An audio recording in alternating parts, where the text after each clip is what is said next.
Greetings, you're watching Beyond the Ballot on Love Will Set. My name is Jackie Shabango, and today we are bringing to you live the second signing of the Presidential Health Compact at the Union Buildings in Pretoria.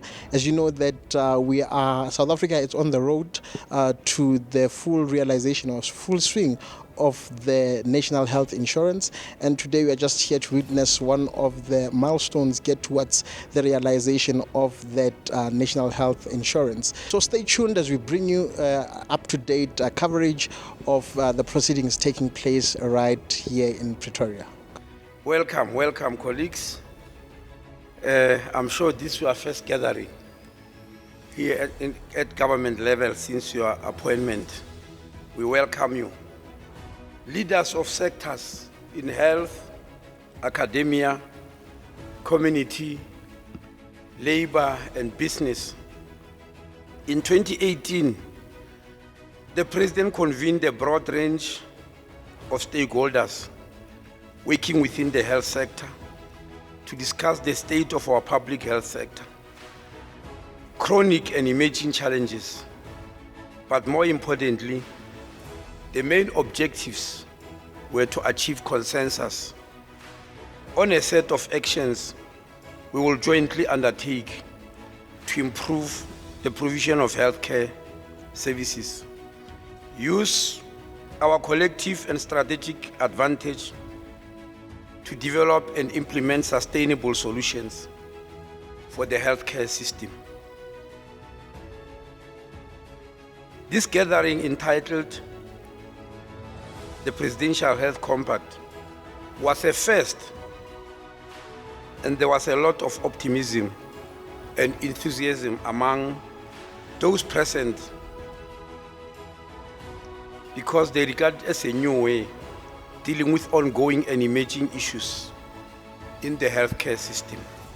Until then, the Department of Health was expected to carry the weight on its own.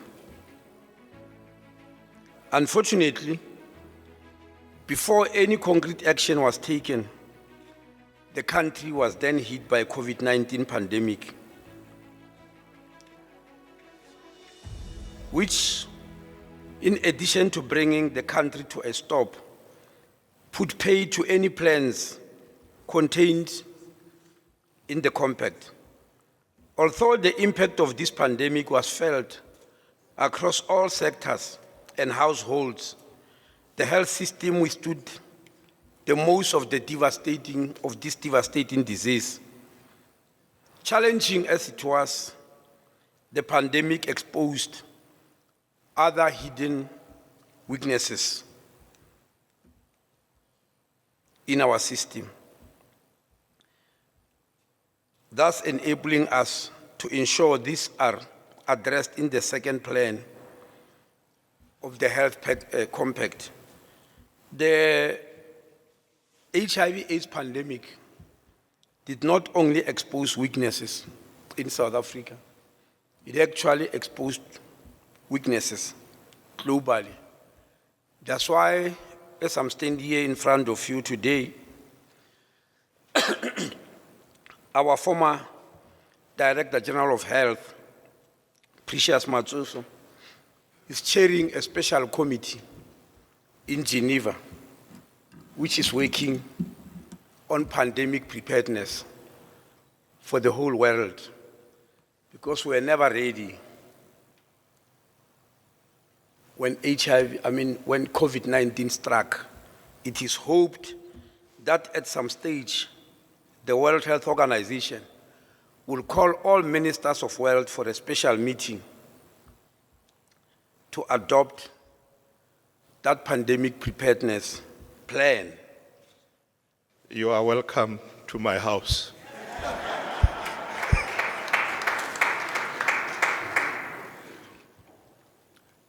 The Roman poet Virgil is reported to have said that the greatest wealth is health.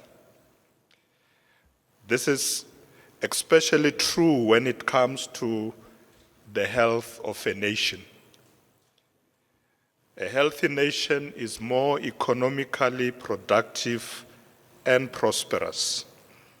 A healthy population enjoys higher life expectancy, better quality of life, and overall well-being. That is why delivering quality health care is paramount. South Africa is committed to the achievement of the United Nations Sustainable Development Goals. We are committed to the SDG goal of ensuring healthy lives and promoting the well-being of all at all ages. This is a bold commitment to achieve universal health coverage. It is a commitment to provide access to affordable medicines and vaccines for all. If our nation's health is truly to be our nation's wealth, we must fix our healthcare system. A better healthcare system improves health outcomes, increases life expectancy, and lowers the burden of disease. This enables us to better protect the population against public health emergencies, whether it be HIV and AIDS, COVID-19, as the Minister just indicated, Mpox, and others that are yet to come. A well-functioning health system, improved access to care and quality of care. It enables us to make more efficient use of valuable resources, from human resources to medical supplies to technological and financial resources. This results in lower healthcare costs for individuals, for families, and also communities and government. However, our public healthcare system has many challenges. These challenges prevent government from providing decent quality healthcare to all South Africans. It is for this reason that in 2018, as the Minister indicated, we convened the first Presidential Health Summit. This brought together many stakeholders engaged with the health system, including policymakers, academics, planners, service providers, educators, health advocates, and users. This resulted in the signing of the first Presidential Health Compact. Together, we made a commitment to support the Department of Health to implement the 9 pillars of that compact. These pillars include improving human resources, capabilities, and expanding access to medicines. They include ramping up health infrastructure, development, and steadily improving the quality of health services. We made a commitment to better financial and information system management, good governance, and community engagement. We affirmed the important role played by the private sector in strengthening health systems across the board. Today, Program Director, we will be signing the second Presidential Health Compact. This is an opportunity to reflect on progress since the signing of the first compact. The introduction of the Human Resource Training Grant during the COVID-19 pandemic enabled the department to create more than 73,000 new posts. The private sector also continues to support the workforce development, health workforce development. For example, the Public Health Enhancement Fund has trained 100 doctors and 75 master's and doctoral graduates. Access to medicines, medical devices, and equipment have been expanded. New technology is being used to improve supply chain mechanisms, streamline regulatory processes, and reduce backlogs. The development of local manufacturing capabilities is being prioritized to expand access to medicines. We have been consistent that building a stronger local manufacturing industry is key to our country's health security, especially during pandemics. Technology is being harnessed to improve patient record systems. During the pandemic, we were able to speed up this process. By last year, 50 million people had been registered on the health patient registration system. We are expanding our health infrastructure. By November of last year, 149 new primary health care facilities had been completed. 30 new hospitals are either opened or are under construction. We are implementing the National Quality Improvement Plan to ensure that more public and private facilities meet the Office of Health Standards compliance requirements. This is in line with the requirement of the NHI. The National Quality Improvement Plan has led to an increase in positive patient experiences at public health facilities. Positive experiences reported by patients rose from 76% in 2017 to 85% by March of this year.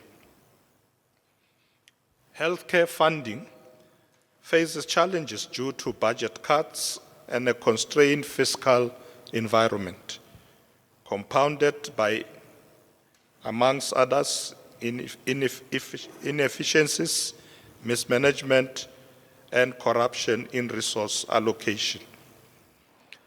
Budgeting in the health sector is steadily improving to ensure a more equitable allocation of resources. Less money is being lost to litigation.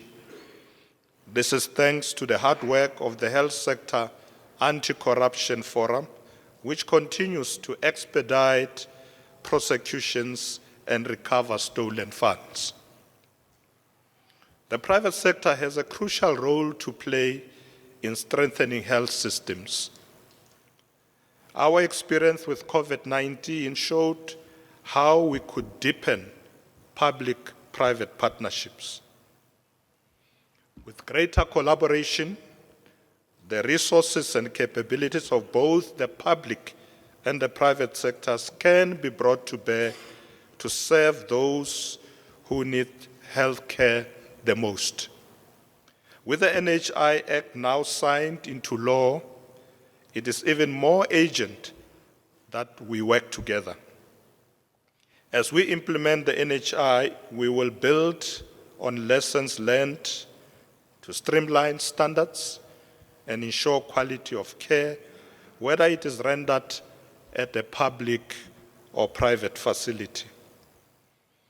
We need diverse expertise as we work towards strengthening health systems and building their resilience for the future. We need to share resources to ensure that programs are implemented. Involving the private sector, labor, and civil society throughout this effort is key to ending inequality in healthcare. It is up to us to build on the successes of the first presidential compact, We need to ensure that the second presidential health compact that we are signing today is responsive to the challenges facing our health care system. To all our partners, we say, please keep up the good work, continue to demonstrate the progress that we are making, and deepen collaboration so that we overcome these challenges. Our nation's health is too critical, too essential to development, to be weakened by mismanagement, funding crisis, or other problems. We expect all stakeholders to bring solutions and work with the Department of Health and Science and Innovation to implement them. Implementation is the foremost priority of this seventh administration. Program Director, I have full confidence that implementation is a priority of all of us as we are gathered here this afternoon. I therefore wish all of you well and hope that working together we will indeed succeed. Thank you very much.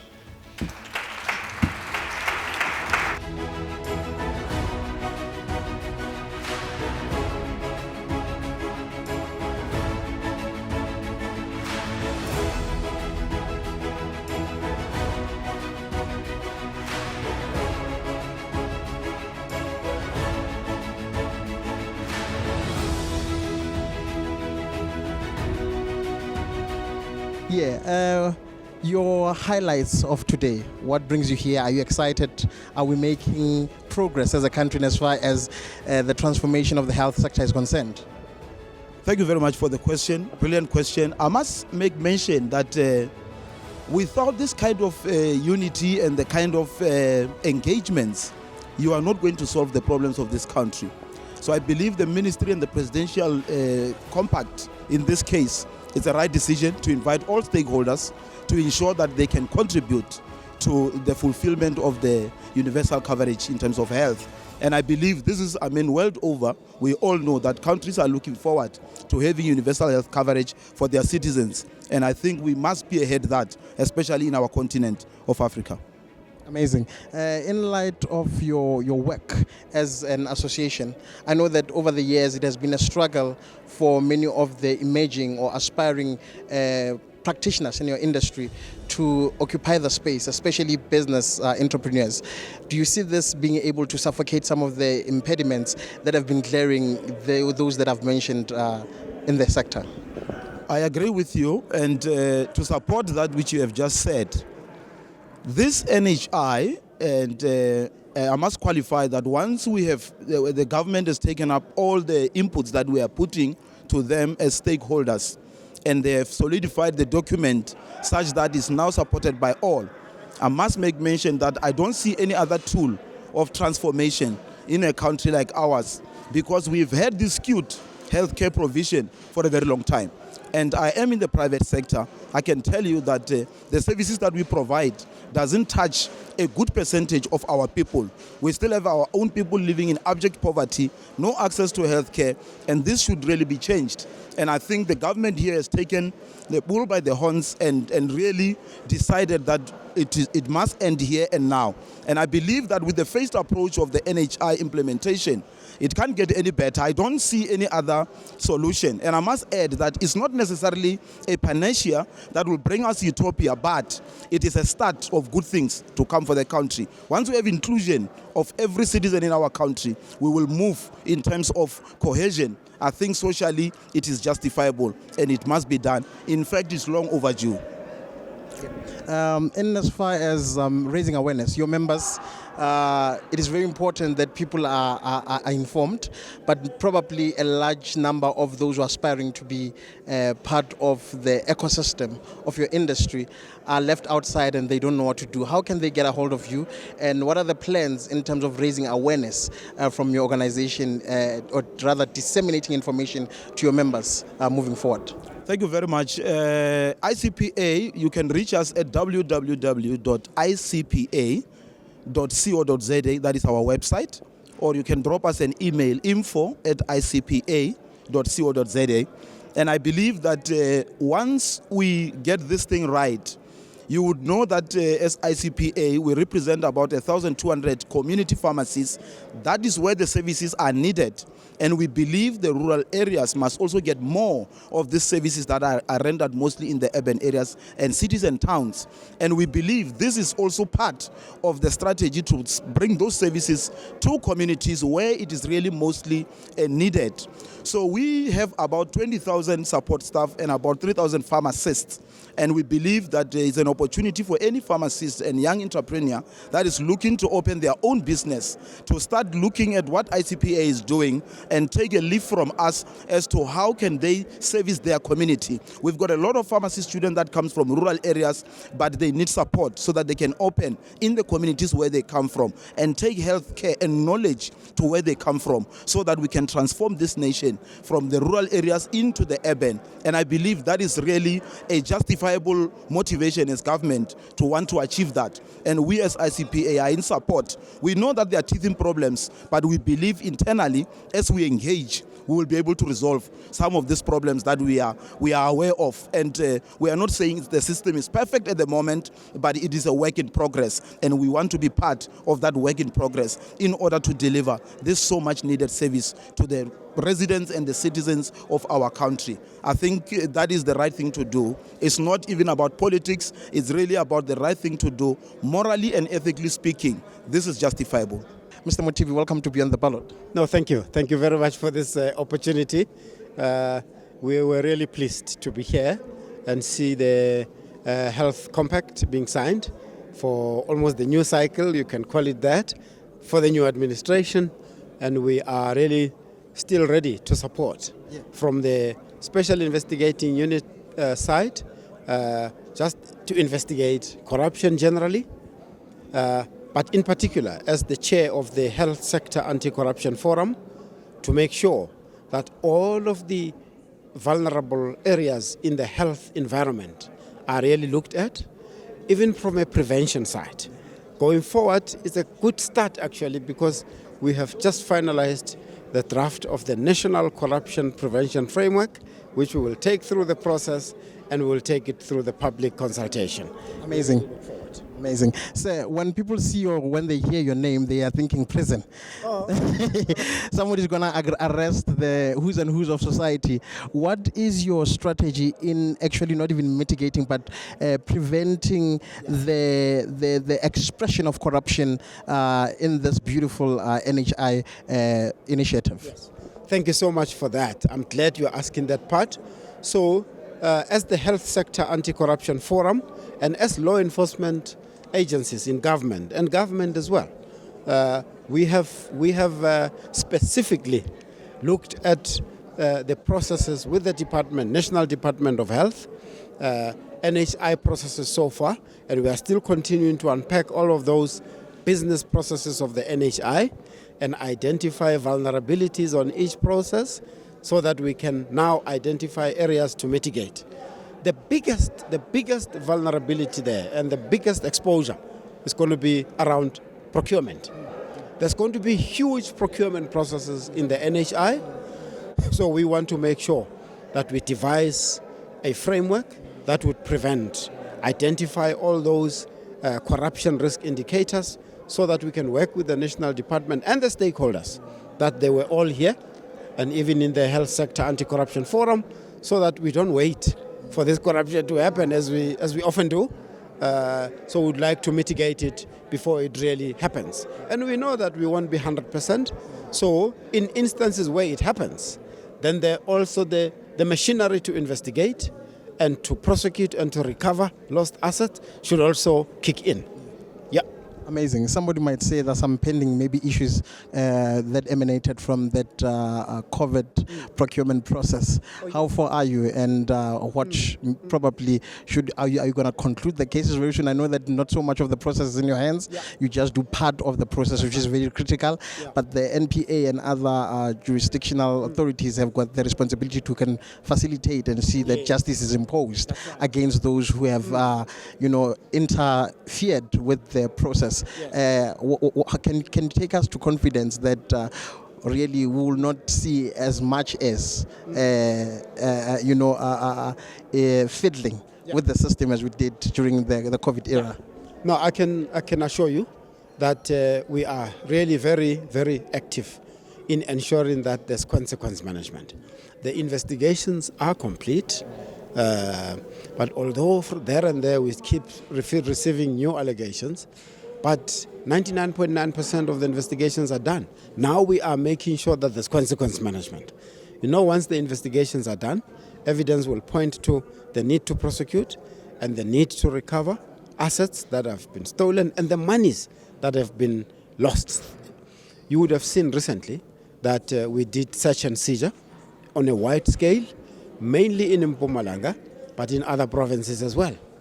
Search and seizure, seizing assets that we believe were proceeds of crime and corruption in particular. So you will continue to see those kind of results. Recently, the Special Tribunal set aside a contract of about 257 million that was concluded by the Gauteng government on the PPE procurement. So that contract is set aside. We are going to recover the assets that have been stolen. You are going to see the results like those, and our colleagues in the NPA are also ensuring that those that need to be prosecuted will be prosecuted. And this space you are not going to see any interference with. I can assure you that. Welcome to Beyond the Ballot on Level Set. Thank you very much for having me. Amazing. What is Defend NHI? Why are you defending the NHI? Well, Defend NHI comprises of civil society organizations, NGOs, and we felt the need that this campaign needs to be here because the minute the NHI was introduced, there were a lot of people who were detractors from it, who didn't want it to go on. So, and you find that the people on the grassroots from the rural areas and in the location, they don't really know what's going on. So we felt a need as civil society organizations to come up together and say we are going to be the mouthpiece of the people on the grassroots, and we will also be able to take information and resources from their health department to bring it down to them. So actually we are just a bridge between government and the people on the grassroots. Amazing. And how far have you went? What have you done up until now in raising awareness and in defending NHS from the so-called detractors, as you have mentioned? Well, what we do mostly is conscientizing people. We conscientize the masses because at the end of the day, they don't know what's going on. So we can't defend something whereas the people that are affected, they don't know. So we are doing community programs where we are conscientizing people. We are putting them in the know of what's going on in regards to the NHI, how it can benefit them, and why they should also rally behind it. Are you excited about the milestones of the team behind the NHI thus far, and how are you planning to further provide strategic impetus towards ensuring that the NHI is a success? I'm excited, very, very excited, because this is a very, very huge milestone, and it brings a way for the public sector and the private sector to be able to join hands in order to make sure that our people on the ground, they get quality health care. And going forward, we'll be continuing advocating for the NHI to be implemented, but also we need to make sure that we are part of the team that's going to make sure that its implementation goes straight directly to where it's supposed to go. And there are many issues. I know that there are issues of funding, there are issues. So as the Defend NHI, as we speak right now, we are sitting down looking at ways in which we can try to assist the government in coming up with maybe funding models that can assist in that funding aspect. But most importantly, information is key. Information is key. So it's better for our people to know what's happening in the health sector, how they can also play a role. So we are very excited, and we are in full support, and we congratulate all the stakeholders who are involved in this milestone. Yeah, that's it. You've got it. The second compact of the National Health Insurance has been signed today by the acting president of the Republic of South Africa, His Excellency Mr. Paul Mashatile, and it's all heads up. We are looking forward to the further developments that are geared towards the full realization of the National Health Insurance. And till next time, God bless you.